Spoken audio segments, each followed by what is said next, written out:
Latest updates के लिए दबाना न भूलें बेल आइकन और सब्सक्राइब करें हमारा यूट्यूब चैनल। जींद उपचुनाव में राष्ट्रीय आजाद मंच के प्रत्याशी और समाजसेवी पवन जैन ने अपना नामांकन वापस लेकर कांग्रेस प्रत्याशी रणदीप सुरजेवाला को समर्थन देने की घोषणा की और इस मुकाबले को और भी ज्यादा दिलचस्प बना दिया। दरअसल इस विधानसभा सीट को जाट बनाम नॉन जाट वाली पॉलिटिक्स की प्रयोगशाला बना दिया गया है। जाट बहुल इस सीट पर 1972 के बाद कोई जाट विधायक बना ही नहीं। अब देखना यह है कि इनेलो कांग्रेस और जननायक जनता पार्टी जाट प्रत्याशी को जिताकर रिकॉर्ड बनाती है या फिर बीजेपी पहली बार जाटलैंड की सीट पर अपना खाता खोलकर एक नया इतिहास रचती है।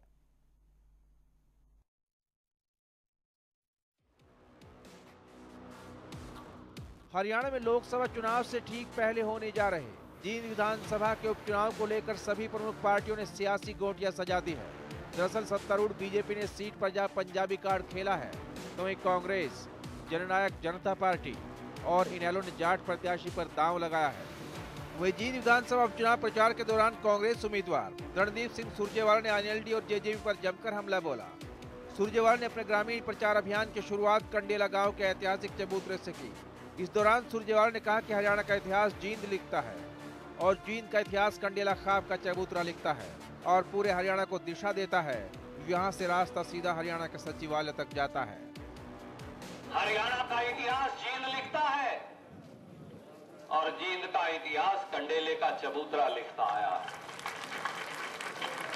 छत्तीस बिरादरी का, गरीब किसान का, गरीब रामदास या वाल्मीकि बैकवर्ड का ये चबूतरा, हमारी 36 बिरादरी के एक का ये चबूतरा जब इकट्ठा होकर किसी के साथ चलता है तो पूरे हरियाणा को रास्ता छोड़ना पड़ता है। यहां से रास्ता सीधा हरियाणा के सचिवालय तक जाता है। जींद के उपचुनाव का क्या मतलब है ये हम सबको समझना पड़ेगा। जींद का चुनाव केवल एमएलए बनाने का चुनाव नहीं, जींद का चुनाव पूरे हरियाणा का राज बनाने का चुनाव है, राज बढ़ाने का चुनाव। और मनोहर लाल खट्टर की सरकार को हरियाणा से चलता कर बंगाल की खाड़ी में सरकार को फेंक कर आने का चुनाव है।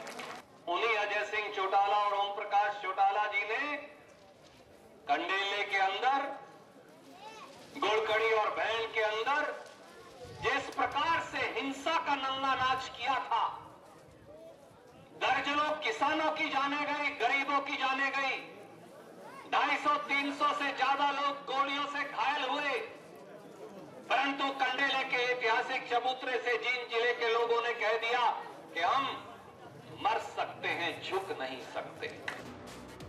वहीं जींद पहुंचे सहकारिता मंत्री मनीष ग्रोवर ने कहा कि रणदीप सुरजेवाला को कैथल की जनता ने विधायक बनाकर विधानसभा में इसलिए भेजा था कि वो कैथल की जनता की मांगों को विधानसभा में उठा सके। लेकिन रणदीप सिंह सुरजेवाला विधानसभा के 75 दिन के सत्र में केवल 5 दिन ही विधानसभा गए। मनीष ग्रोवर ने कहा कि जो व्यक्ति जनता की आवाज विधानसभा में नहीं उठा सकता, उसे जनता से वोट मांगने का कोई अधिकार नहीं है। साथ ही उन्होंने इनेलो पर निशाना साधते हुए कहा कि चाचा भतीजे की लड़ाई चल रही है, इन लोगों को जनता के हितों से कोई सरोकार नहीं। वहीं मनीष ग्रोवर ने जींद उपचुनाव में बीजेपी के एक तरफा जीत का भी दावा किया। नौजवानों का जोश देख रहे हैं और नौजवानों के जोश और जिस तरह समाज जुटा है उस तरह भारतीय जनता पार्टी का एक तरफा है, सामने कुछ नजर नहीं आ रहा।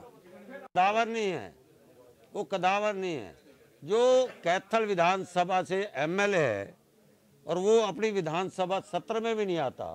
4 साल के अंदर हमारी 75 सीटिंग हुई हैं, 75 सीटिंग 5 सीटिंग में है, वो कैथल की जनता की समस्या नहीं विधानसभा में उठाता, उसको कदावर कहते हैं। वो तो राहुल गांधी की झोली में बैठा है, राहुल गांधी को समझाता है। सोनिया गांधी का नुकसान किया था मनीष तिवारी ने, राहुल गांधी का नुकसान करेगा सुरजेवाला। बीजेपी लड़े, वो आपस में चाचा भतीजा लड़ाई लड़ने दो उनको, हमारी जीत एक तरफा। वहीं जींद उपचुनाव में राष्ट्रीय आजाद मंच के प्रत्याशी और समाजसेवी पवन जैन ने अपना नामांकन वापस लेकर कांग्रेस प्रत्याशी रणदीप सिंह सुरजेवाला को समर्थन देने की घोषणा कर इस मुकाबले को और भी दिलचस्प बना दिया है। दरअसल इस विधानसभा सीट को जाट बनाम जाट वाली पॉलिटिक्स की प्रयोगशाला बना दिया गया। जाट बहुल इस सीट पर 1972 के बाद कोई जाट विधायक नहीं बना है।